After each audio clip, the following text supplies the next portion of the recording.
ഒരുപാട് ഉപകാരങ്ങളാണ് എനിക്ക് ഉണ്ടാവാറ്. ഞാൻ ചില സമയത്ത് തളർന്നു പോവും. അച്ഛൻ എപ്പോഴും പറയും, നിങ്ങൾ തളരരുത്, മാതാവിനോട് പ്രാർത്ഥിക്കുക, പ്രാർത്ഥിച്ചു കഴിഞ്ഞാൽ നിങ്ങൾക്ക് നേടാത്തതുമായിട്ട് ഒന്നുമില്ല എന്ന്. അങ്ങനെ എൻ്റെ മോള് ജർമ്മൻ ഭാഷ പഠിക്കുകയാണ്.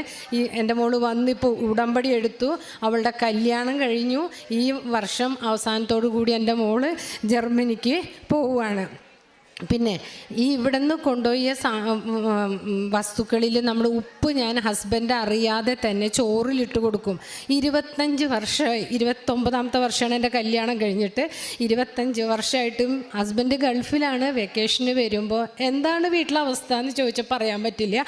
അങ്ങനത്തെ ഒരു അവസ്ഥയായിരുന്നു.